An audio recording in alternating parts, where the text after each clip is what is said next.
안녕하세요. 저는 사연을 들으며 일상의 즐거움을 찾는 50대 여성이에요.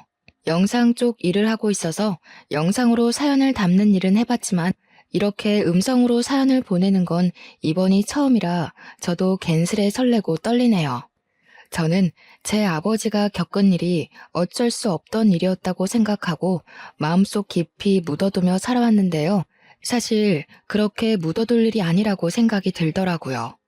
저희 아버지 참 멋있고 다정한 분이었는데 여러분들께도 소개하고 싶어요. 여러분들도 혹시 마음속 깊이 꺼내놓지 못하는 이야기가 있으신가요? 저는 요즘 주변 사람들에게도 이렇게 사연을 통해서도 이야기를 하며 슬픔을 나누고 기쁨을 배가 되게 하는 삶을 살아가려 노력하는 중이에요.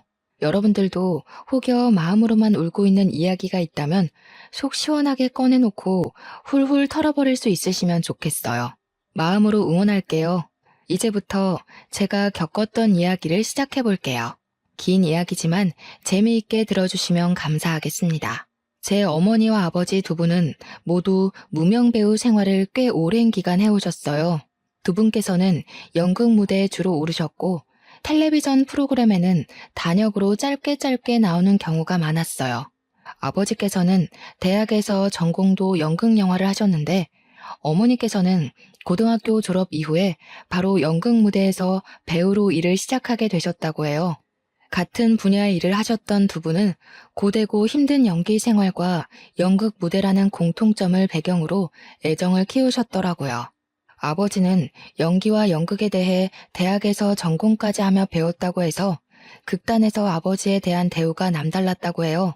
하지만 어머니께서는 처음부터 배우를 하시기보다는 연극 홍보용 포스터를 그리고 칠하고 만들어서 사람들한테 홍보하는 소위 말하는 삐끼 역할을 하기도 하고 연극 무대의 소품을 만들고 무대의 뒷배경을 만들기도 하는 잡일들을 오랫동안 했다고 해요. 그래도 자신의 꿈을 이루는 과정이라 생각하고 누구보다 땀 흘리며 열심히 극단에서 일을 했고요. 그런 어머니의 진가를 알아보신 아버지께서 어머니를 배우로서 추천을 하시고 서로 상대 배우로서 역할을 하며 연기를 하기도 하며 마음을 키우기 시작하신 것이었죠. 저희 부모님 두 분의 순수한 러브스토리 텔레비전 드라마에서나 나올 법하지 않나요? 저의 어린 시절부터 어머니 아버지 두 분은 모두 연극, 드라마, 영화 분야에 다양하게 관심이 많으셨기에 저도 자연스레 그쪽 분야에 대한 관심이 끊이질 않았어요. 한마디로 연기에 일찍 눈을 뜨게 되었던 거죠. 하지만 제 관심과 열정에 부모님은 걱정을 하시더군요. 이 분야가 쉬운 분야가 아니라는 것을 몸소 겪으셨던 분들이셨고, 사실 저도 부모님을 통해 보고 들어온 얘기들이 많아서 쉽지 않은 길이라는 것을 알고 있었어요. 그리고 저희 집 형편을 생각해봐도 그러했죠. 연예계는 한두 명의 소수나 스타만이 반짝 뜨고 그 외에 대다수 사람들은 먹고 살기도 참 팍팍하게 힘들다는 것을 직접 옆에서 보며 자라왔기 때문이에요. 은하야, 그래도 연기가 하고 싶어? 진짜 힘들걸? 배고프고 힘든 순간이 예쁘고 신나는 순간들보다 훨씬 많을 거야. 응, 엄마, 그래도 나 연기할 거야. 엄마 아빠 보면 힘들어도 연기하면서 행복하잖아요. 그니까 포기 안 하고 연기하고 있는 거고.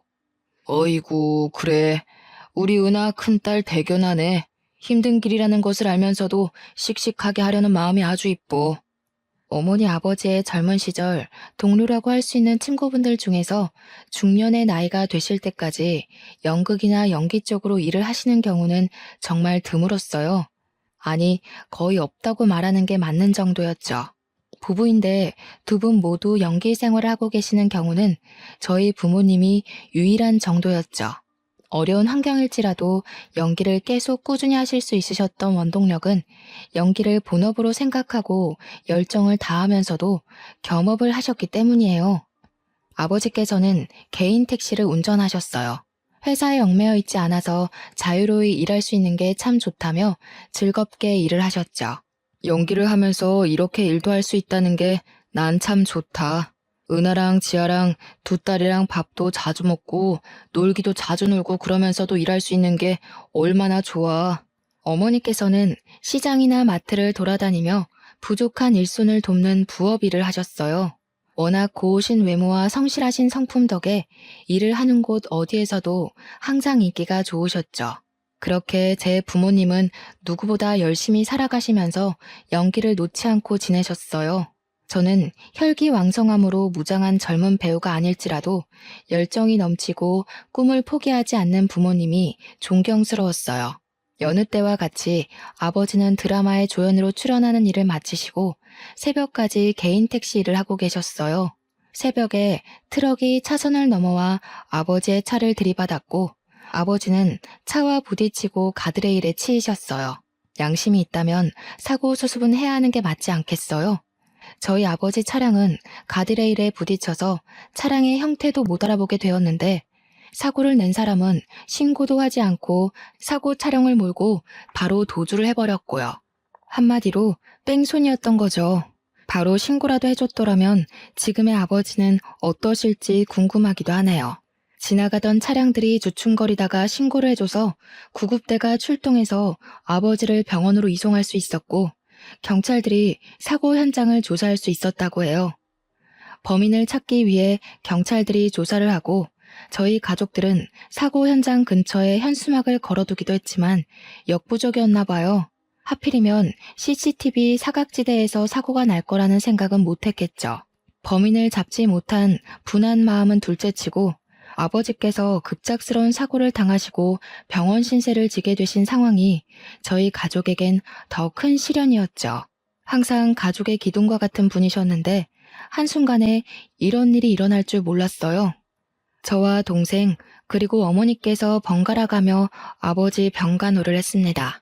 몸을 움직이기도 어려운 수준이었기 때문에 갓난 아기를 돌보듯 모든 것을 저희 손을 통해 해야 했어요.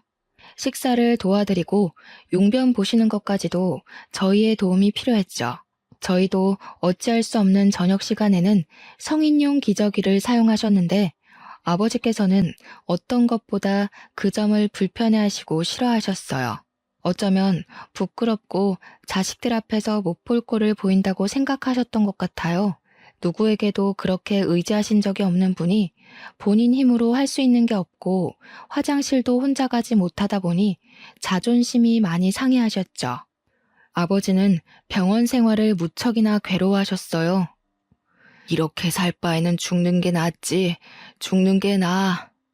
아버지께서는 언젠가는 연기자로서 나중에는 노년 배우로서 당당하게 인정을 받을 거라 누누이 말씀하셨어요. 사고를 당하시게 되고 그 꿈을 이루지 못할 수도 있겠다는 좌절감이 크셨던 것 같아요. 어머니께서도 겸업을 하시며 연기 생활을 이어왔지만 도저히 불가능하다는 생각을 하시고는 풀타임으로 시장과 마트를 오가시며 아버지의 병원비를 벌기 위해 2배, 3배로 일을 더하실 수밖에 없었어요. 그래도 내가 일 좀 더 할 수 있냐고 부탁했을 때 내치지 않고 일감들을 넉넉하게 주시는 게 나는 얼마나 다행인지 싶어. 저희 가족은 아버지가 나아지실 거라는 희망을 품고 살아갔죠. 고등학생이었던 저와 동생도 아르바이트를 하며 생활비와 병원비에 보탬을 드리려고 노력을 했고요. 하지만 차가운 현실은 저희의 희망과는 달랐어요. 새벽 5시를 넘겼던 시간으로 기억해요. 아버지가 계신 병원으로부터 전화가 왔어요. 요즘엔 보기 드문 집 전화로 전화가 걸려왔어요. 집안 전체를 울리는 새벽을 뒤흔드는 전화 벨소리였어요. 저에게는 아직도 새벽에 걸려오는 전화 벨소리는 악몽과 같아요. 김인철님 댁 되시죠? 전해드릴 소식이 있어서요. 병원에 빠르게 내원해 주셔야 할 것 같습니다. 무슨 일이죠? 김인철님께서 사망하셨습니다. 아버지께서는 그렇게도 싫어하시던 병원 생활을 하시다가 집에 한 번도 돌아오지 못하신 채 급성 폐혈증으로 돌아가시게 되었어요. 아무도 예상하지 못했던 일이었죠. 저와 제 동생은 다음날 학교에 가기 위해 집에서 잠을 자고 있었고 어머니께서는 새벽 시장에서 일을 하고 계셨어요. 저희 가족 그 누구도 아버지의 임종을 지키지 못했어요. 지금 돌이켜 생각해봐도 정말 눈물이 앞을 가려요. 그 기억은 제 평생 없어지지 않을 아픈 기억이에요. 저희 가족의 지친 몸과 마음은 오직 아버지의 회복만을 바라고 달려왔는데 이렇게 허망하게 돌아가실 줄 몰랐어요. 저와 동생은 정말 아이처럼 그렇게 엉엉 울었어요. 돌아가신 아버지께서 얼마나 억울하실지, 저희를 남기고 가시는 마음이 얼마나 무거우실지 상상만 해도 마음이 아렸어요. 어머니께서는 현실로 받아들이지 못하셨죠. 펑펑 울어대는 저희와는 다르게 어머니는 눈물 한 방울도 흘리지 않으셨어요. 그저 넋이 나간 표정으로 장례를 치렀어요. 장례를 치르고 난 후 저희 가족은 이전과는 다른 삶을 살아갈 수밖에 없었어요. 마음과 정신적인 지주였던 아버지의 부재가 생각보다 가족들에겐 큰 영향이 있었던 거죠. 가난했지만 웃음이 끊이지 않았던 집의 분위기는 180도 변했어요. 하루하루 막막하게 느껴지는 그 무게감을 우리 가족 모두가 감당했어야 했기 때문이죠. 은하야, 어떻게 하니? 우리 어떻게 살아갈 수 있겠니? 막막하구나. 너희 아버지 없는 우리가 뭘 할 수 있겠니? 내가 더 잘할게, 엄마. 내가 다 먹여 살리고 돈도 많이 벌게. 걱정하지 마. 가족 모두가 이를 악물고 살아가게 된 계기가 되었어요. 저와 제 동생 아르바이트를 하면서도 누구보다 성실하게 학교 생활을 하며 대학 진학을 꿈꿨어요. 그렇게 저는 아버지의 못다 이룬 꿈을 이루고자 연극영화과로 대학 진학을 했죠. 4년 내내 연기도 해보고 연출도 해봤지만 생각보다 연기보다 연출이 저에게는 더 맞았어요. 그래서 오직 연기만 하겠다고 마음을 먹었다가 진로의 방향을 틀었죠. 저는 대학에서 배운 연극과 영화, 연출이 전부인 양 꿈에 부풀어 취직시장에 뛰어들었어요. 와, 정말 생각보다 어렵더라고요. 제 전공을 살려 취업을 하는 것이요. 그렇게 고민 많은 20대 중반을 넘기고 취업 준비 기간이 너무 길어지면 안 될 것 같아서 그냥 저를 불러주는 적당한 기업에서 일을 시작하는 게 낫겠다 싶었어요. 그렇게 일을 시작하게 되었죠. 첫 출근에서부터 제 꿈은 산산조각이 났었죠. 학교에서 배웠던 연출과는 생판 다른 노동이더라고요. 저는 영상회사에서 이렇게 다양한 일들을 하고 있는 줄 몰랐어요. 조연출 일부터 시작을 했는데 갖은 보조원 역할은 다 했어요. 무슨 커피 심부름은 매일같이 줄기차게 있는지 몸에 익다 보니 커피 심부름은 별것도 아닌 게 되더라고요. 그리고 엑셀 작업은 또 뭐 이렇게 많은지 컴퓨터로 처리해야 하는 일들이 이렇게 많을 수가 있나 싶었어요. 식사 영수증 관리에서부터 때로는 일손이 부족하다며 충무과에서 해야 하는 세금 관련 업무까지도 제가 하게 되었어요. 제가 원하던 일은 이런 게 아니었죠. 적어도 연출 전공을 살려서 아버지의 꿈을 뒤이어 이루겠다는 제 생각은 변함이 없었거든요. 아버지 어머니께서 연기를 하셨지만 저는 두 분의 진심 어린 연기를 어린 시절부터 봐왔기에 자신의 열정과 진심을 표현하는 연기자들, 사연들, 사람들을 영상으로 담고 싶어서 회사에 입사했는데 도대체 회사에서는 연출이나 연기와 관련된 업무는커녕 일부러 그러는 건지 다른 잡무들만 잔뜩 시키더군요. 하지만 저는 첫 술에 배부를 수 없는 거라 생각하고 저 스스로를 다지며 위로하며 일을 했어요. 이렇게 열심히 지내다 보면 제 진심을 알아주는 누군가가 있을 거라 생각했기 때문이죠. 저는 꼭 어머니 아버지 같은 진정한 배우를 모시고 영상에 담아내는 PD가 되고 싶었어요. 앞서 말한 것처럼 견디기 어려운 잡무들로 인한 스트레스가 엄청났다는 것은 사실이었네요. 정말 내가 원한 길이 이 길인가? 부모님은 도대체 어떻게 이렇게 힘든 과정을 인내하고 연기 생활을 하신 것일까? 고민이 참 많았던 시기였죠. 지금에서야 돌이켜 생각해보면 영상회사에서 영상이 아닌 다른 분야의 일들에 대해 다양하게 배울 수 있는 기회였다고 생각을 하지만 당시만 해도 이렇게 쉽게 생각하기 어려운 상황이었어요. 이 일을 시작하고 어언 5년 차가 되었던 시기였어요. 일을 다니던 5년간 매년 영수증 관리나 시켰던 상사가 웬일로 저에게 영상 소재에 대해 같이 회의해보자고 제안을 했어요. 평소 그려왔던 다큐멘터리에 대해 신나게 말씀드렸죠. 회사에서 제대로 설명드리기 위해서 회의 자료들도 정말 열심히 만들어가고 PPT 작업까지도 해서 프레젠테이션을 발표했죠. 제가 오랫동안 기획해온 다큐멘터리 내용입니다. 모두가 주인공에만 스포트라이트를 비추고 박수를 쳐줄 때 누군가는 분명히 단역 조연으로 스포트라이트 밖에서 최선을 다하고 있죠. 이걸 저희 다큐에서 담으면 좋을 것 같아요. 제 열정에 대해 좋게 봐주신 것인지 여태 한 번도 없었던 인물과 장소 섭외에 대해 저에게 완전 일임을 해주셨어요. 아이디어를 더 디테일하게 내면서 어떤 영상 작품을 만들지 즐거운 고민이 시작됐죠.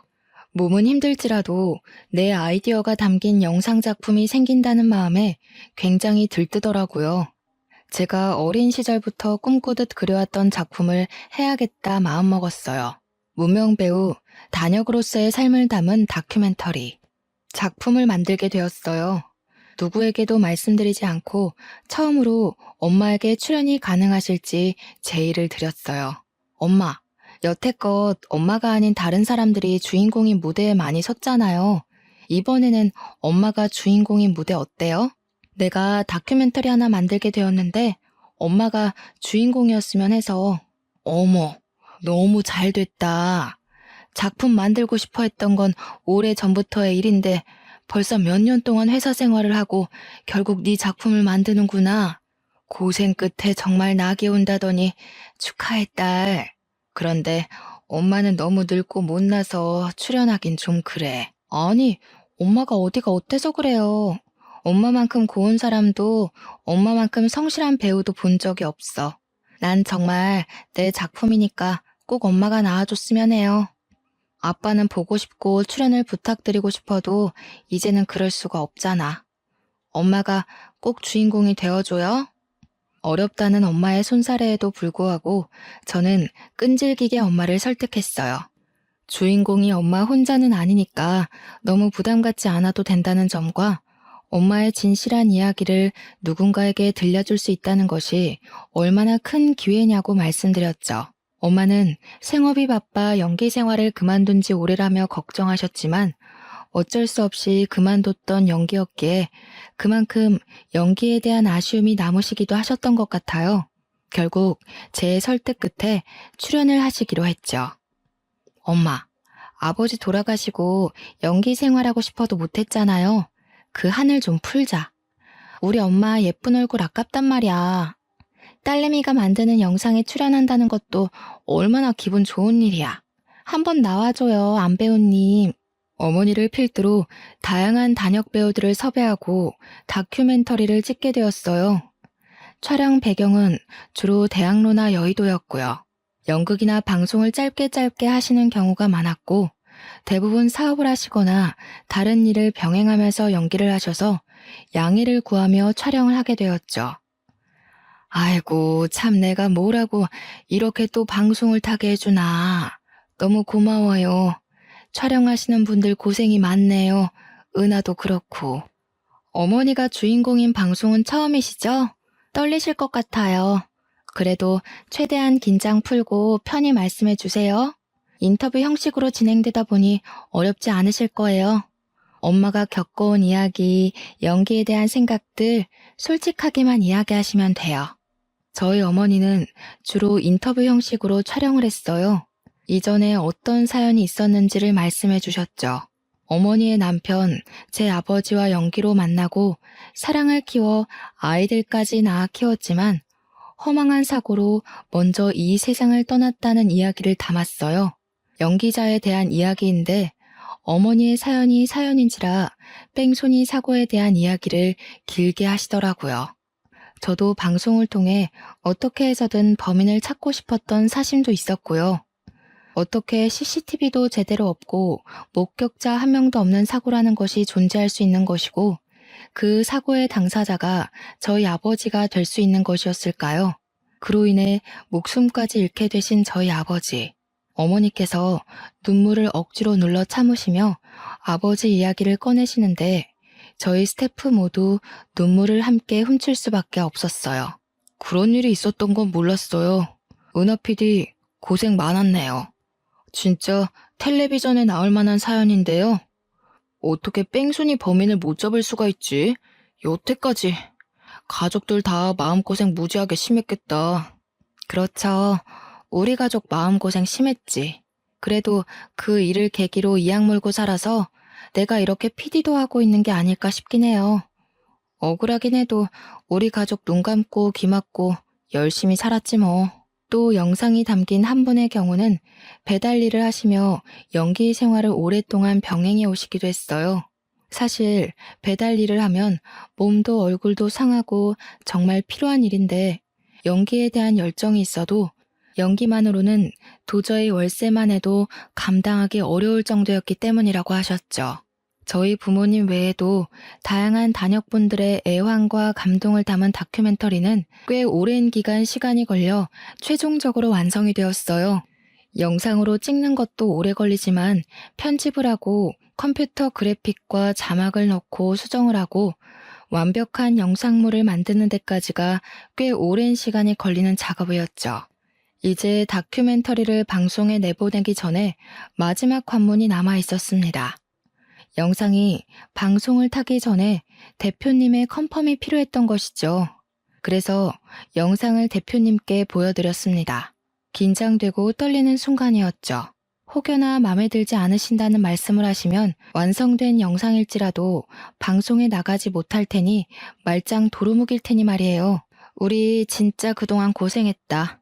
이제 마지막으로 조금만 더 힘내서 일해봅시다. 대표님 컨펌만 떨어지면 끝이야 끝. 그러게요. 드디어 끝이라는 게 보이기는 하네요. 와, 진짜 고생했다 우리. 컨펌 잘 되면 좋겠어요, 진짜로. 대표님과 저, 그리고 대표 스태프 몇 명이 함께 영상을 시청하며 최종 컨펌을 하는 시간이었습니다. 저는 입이 바싹바싹 마르더군요. 그렇게 긴장이 되던 것은 일을 하면서는 처음 있던 일이었죠. 갑자기 당황스러운 일이 벌어졌어요. 영상을 잘 보고 계시던 대표님이 오열을 하시는 상황이 생긴 거죠. 처음에는 당황한 표정을 감추지 못하셨는데 이내 눈물을 터뜨리시더라고요. 이게 무슨 상황인가 싶었죠. 저는 놀라서 입을 다물지 못했지만 대표님께 휴지를 내어드리며 조용히 괜찮으시냐고 영상에 문제가 많다고 생각이 드시냐고 여쭤보았어요. 대표님, 괜찮으세요? 무슨 일이신지 여쭤봐도 괜찮으실까요?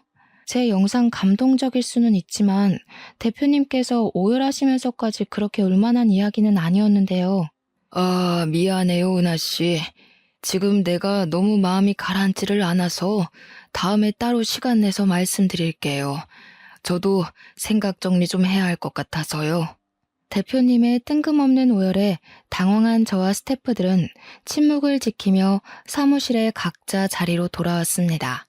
순간 저희의 노력이 물거품이 된 것만 같은 기분이 들었어요.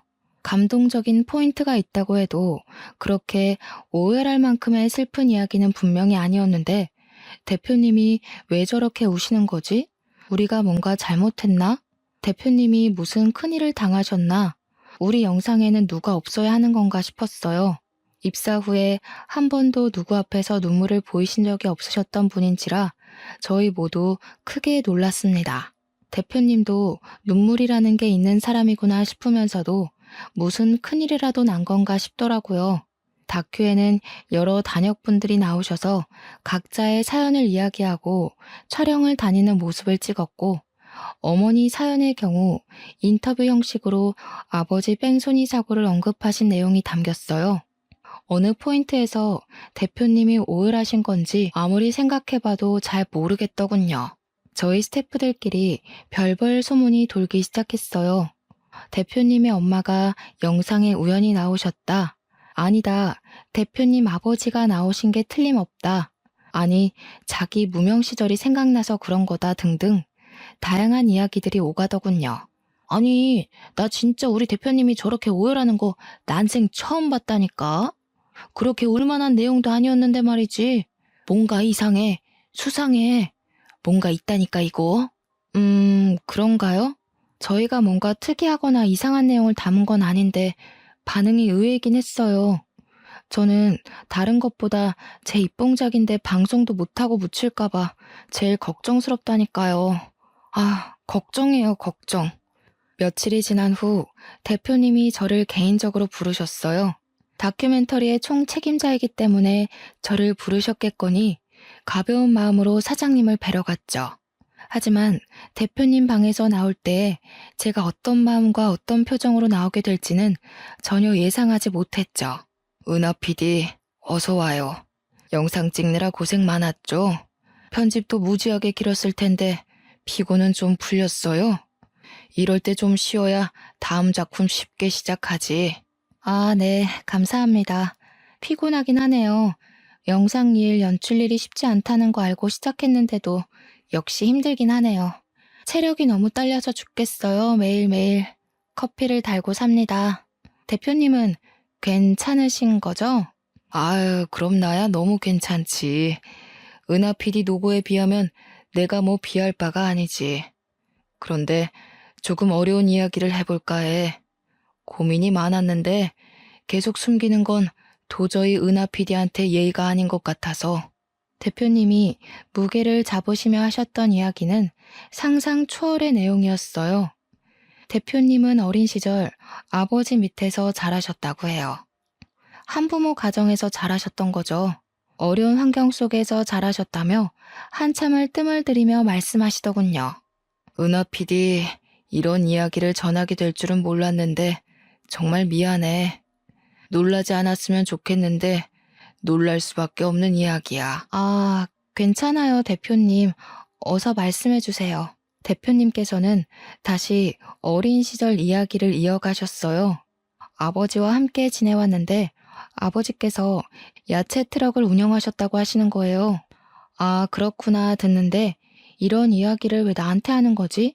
의문스럽게 느껴졌어요.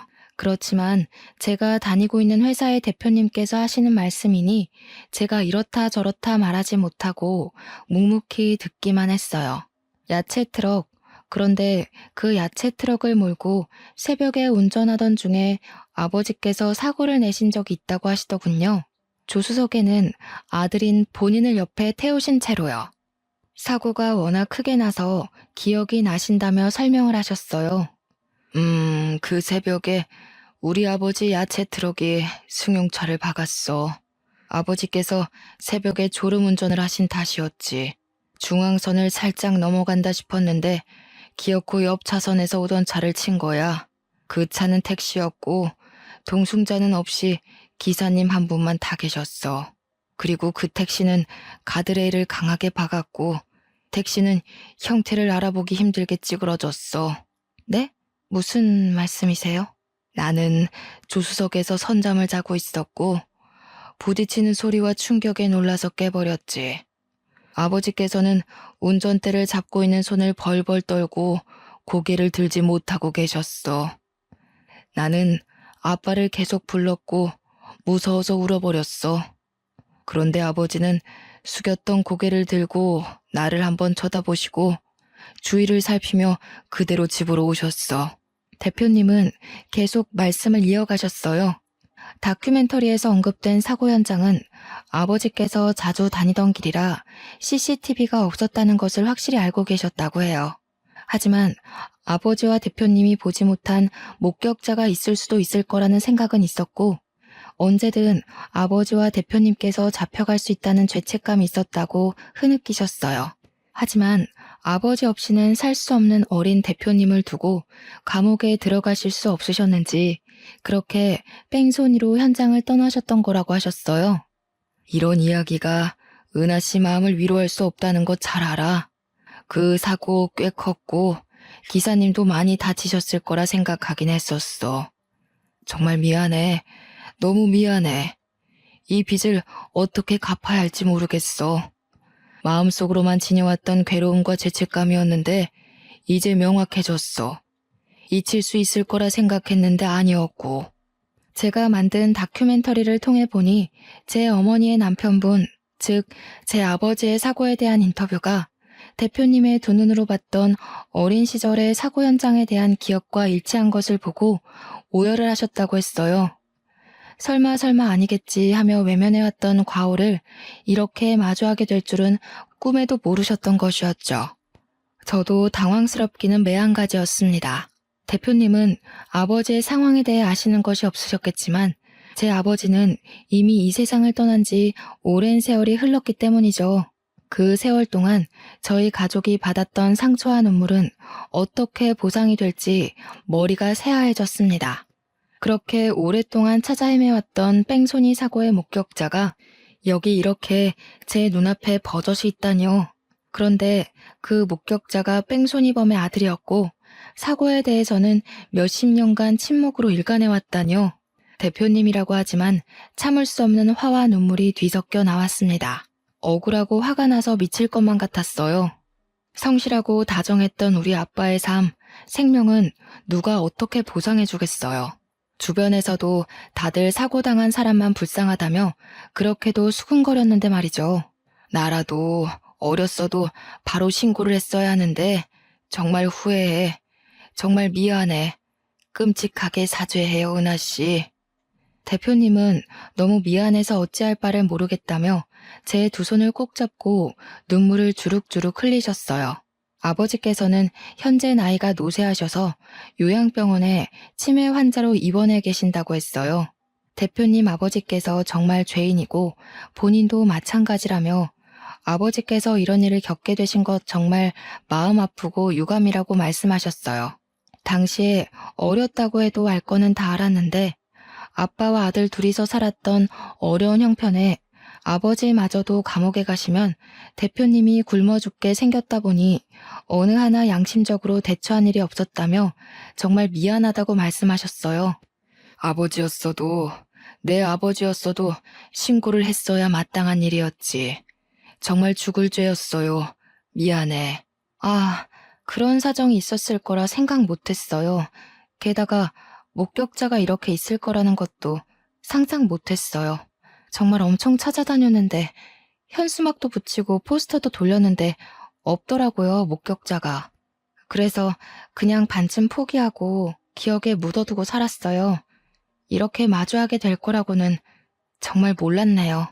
어안이 벙벙해서 눈물을 흘리지도 못하는 저를 두고 대표님은 이야기를 이어가셨어요. 아버지를 만나게 해주고 싶다고 하시더군요. 저는 어떻게 반응을 하는 게 좋을지 감이 안 잡혔어요. 좋다고 만나게 해달라고 해야 할지, 아니 괜찮다고 끝까지 죽을 때까지 제 기억 속에 묻어두겠다고 해야 할지요.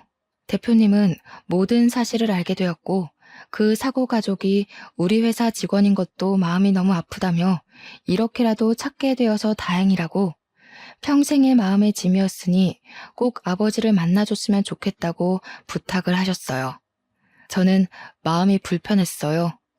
돌아가신 저희 아버지는 어떻게 하고 이렇게 쉽게 과거를 용서할 수 있을까 싶었죠. 하지만 상대는 회사의 대표님, 형편이 어려운 저는 대표님의 말씀에 네네 하며 오케이를 하고 말았네요. 약속한 시간은 금방도 찾아왔습니다. 몇 주 뒤에 잡아둔 면회 날짜가 이렇게 빨리 찾아올지 몰랐어요. 어머니와 동생에게 사실대로 이야기를 했다가는 정말 말 그대로 뒤집어지고 쓰러질 것만 같아서 우선 제가 먼저 대표님 아버지라는 분을 만나 뵙기로 했죠.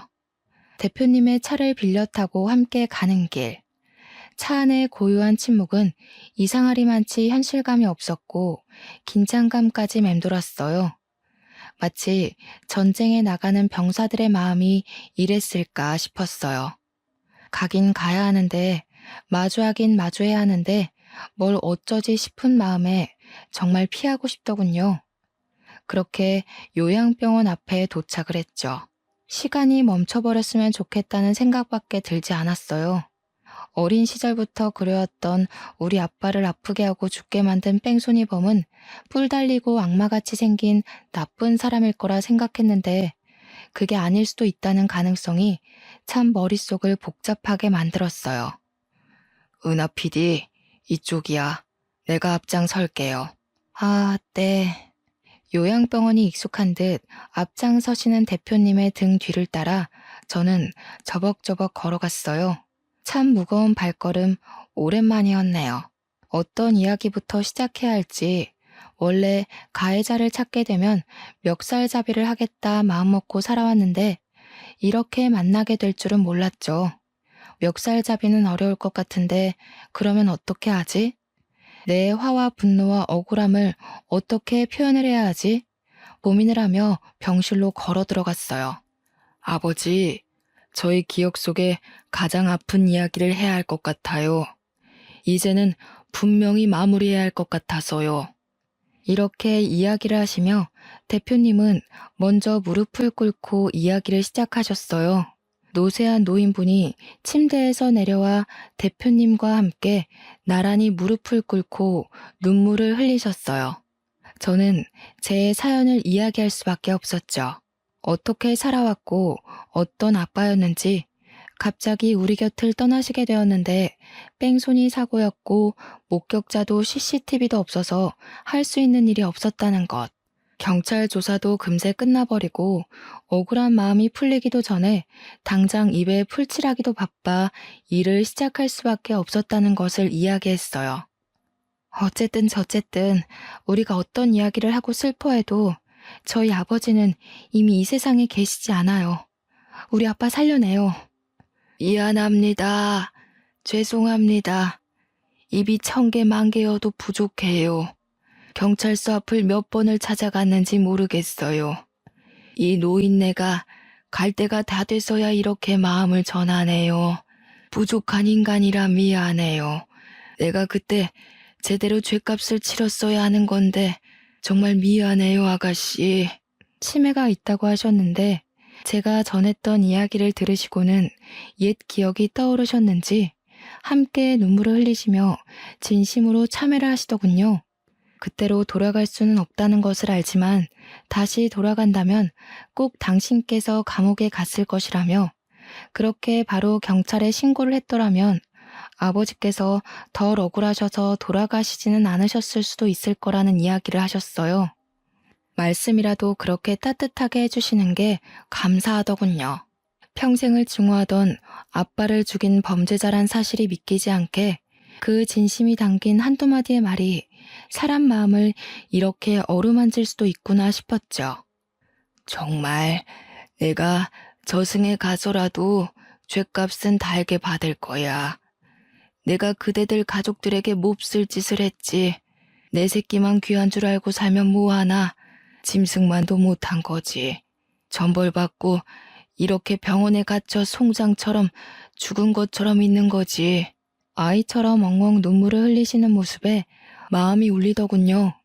저희 아빠가 정말 안타깝고 억울하기도 하고, 이 사과와 대화로 모든 것들이 해결되지는 않겠지만 작게나마 실마리가 보이는 듯 했죠.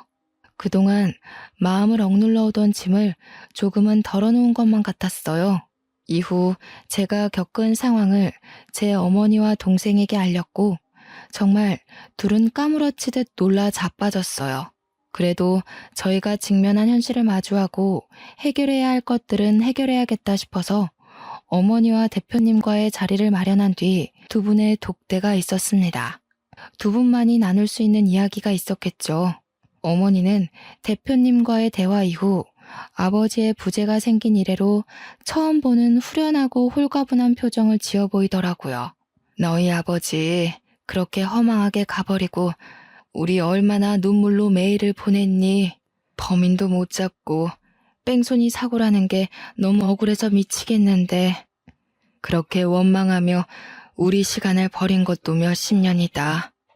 얘들아, 너희 대표라는 사람, 대표님 아버지가 눈물로 싹싹 빌며 미안하다고 그렇게 우는데 나도 같이 울어버렸다. 어쩌겠니? 산 사람은 살아야지. 저도 그런 어머니를 보는 마음이 좋았고요. 어머니는 제가 생각했던 것보다도 훨씬 강한 여성이었더군요. 대표님과 대표님 아버지라는 사람들이 너무너무 밉고 죽을 만큼 싫었지만 이렇게 사정을 듣고 진심 어린 사과를 듣고 나니 산 사람은 또 살아가야 하는 것이 아니겠냐고, 죽은 사람을 어떻게 되살릴 수는 없지 않겠냐며 더 이상 당신네 가족을 원망하지 않겠다며 대화가 끝났다고 했어요. 이후 대표님은 미안하고 사죄하는 마음 작게라도 표현하고 싶다며 엄마와 저에게 회사 주식을 증여해 주셨어요. 미안한 마음 어떻게 표현을 해야 할지 모르겠고 이걸로 되지 않을 거란 것도 너무 잘 알지만 제 작은 마음이니 꼭 받아주세요. 회사 주식인데 그래도 우리 회사 꽤 잘 나가거든요. 알죠? 은하 PD는 알 거야. 미안하고 고마워서 그래. 일개 회사원이었던 내가 갑자기 대주주가 되어버리는 상황이 만들어진 거죠. 회사는 제 생각보다 좋은 곳이었나 봐요. 이후로 쭉 승승장구하며 기업의 크기가 커지다가 대기업에 합병되어 운영이 되었고 저는 그 주식을 팔고 엄마와 동생과 함께 넉넉히 오붓하게 평화롭게 잘 살아가고 있어요. 이렇게 제 긴 이야기는 마무리가 됩니다. 연기하시는 부모님 밑에서 자라며 연기, 연극, 연출에 자연스럽게 관심을 가졌고 운이 좋게도 대학 졸업 후 바로 영상회사에 취업하게 되어 쪼들리는 생활비 걱정은 접어두고 살 수 있었는데 저를 뽑아준 회사 대표님께서 저희 아버지와 이렇게 관련이 있었던 사람이라고는 생각을 못했죠. 어떻게 생각하면 돌아가신 아버지께서 저를 끝까지 지켜주시고 도와주신 게 아닐까 싶어요. 그리고 억울하고 마음 아팠던 아버지에 대한 기억이 이제는 상처라기보단 아물어가는 흉터 같다는 생각이 들어요. 그 흉터를 돌아보면 불쌍한 우리 아빠 생각에 눈물이 앞을 가리지만 그래도 우리가 이렇게 살아갈 수 있는 이유는 아버지시고 우리가 이렇게 다시 잘 살아갈 수 있게 도와주신 분도 아버지라는 생각이 들어요. 아빠가 살아서 우리 가족과 함께 울고 웃을 수만 있으면 다른 소원이 없을 텐데 정말 이제는 아버지에 대해 제대로 작별 인사를 해야 할 때인 것만 같아요. 저의 사연은 이렇게 마무리하겠습니다. 긴 사연을 들어주신 여러분 정말로 감사합니다. 그리고 아버지에 대해 짧은 편지를 남길게요. 아버지, 항상 저희 곁에 함께 하신다는 거 잘 알고 있어요. 힘들 때마다 아버지 생각이 나지만 아버지를 생각하며 제 마음을 다잡을 수 있어요. 아빠, 너무 보고 싶어요. 하지만 저희 가족이 이 세상에서 행복하게 살아가는 것이 아버지한테는 가장 큰 바람일 거라는 생각이 들어요. 아빠, 제 아버지가 되어주셔서 감사해요. 다시 태어나도 아빠 딸이 되고 싶어요. 감사해요. 사랑해요.